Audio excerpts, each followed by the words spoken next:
Usa ka lalaking kaslunon ang pinakauling namatay sa diarrhea sa Davao City. Samtang final report sa ugat hinungdan sa Suka Kalibanga sa sobra 200 ka mga residente nakatakdang ipresenta sa Davao City LGU ugma. Ani ang report ni Argil Relator.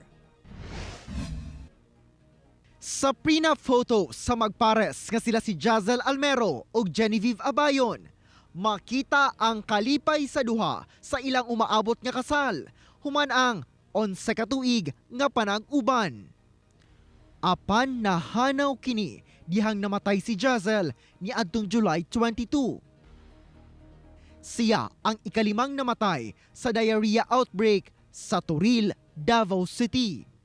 Nikaon matud pa kini og street food sa Rasay Street uban ang iyang partner una gibati og Kalibanga. Tagsa lang, nagdili yun yung nagapalit na sila kay nagaluto man gud mi diri.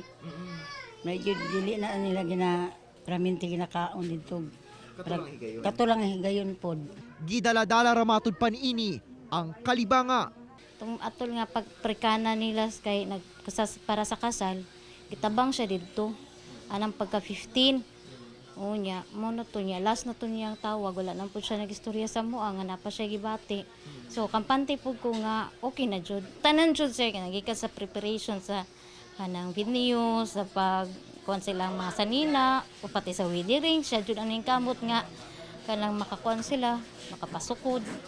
Adlaw na lang unta ang ginapaabot aron nga makasal na ang magpares dinhi sa Santo Rosario Church sa Turil. Apan inay ang kasal. Ang misa una ang lubong na ang tambungan sa mga higala ug kabanay ni Jazel karong August 1. Sumala sa City Health Office as of July 26 sa 288 ka kaso, 130 na lang ang active cases, samtang 153 na ang recoveries. Samtang natalasab ang ubay-ubay ka kaso sa diarrhea sa barangay Tungkalan kung asa dunay napulo ang gipang Kalibanga sa tulo ka purok. Hinoon, naka-recover na matud pa ang mga pasyente. Actually, ang amo yung source diri is spring. Then sa amo ang pag-adto sa area, naalay pipila ka residente nga nagabit sa level 3 and then napod kadtong ginapalit gani siya nga mineral water. So sa amo apod sa council murag dili pod ingon jud nga maka-diagnose pod mi nga kadto gigigikan sa tubig. So ang amo ang ginabuhat is na ay recommendations from the city health regarding sa amo ang mga water source. So automatic mi after the session pagkaugma nagatumi sa area. Hinoon ginalantaw sa CHO nga dili kini lakip sa diarrhea outbreak sa Turil. Sanglit lahi ang posibleng source sa infection.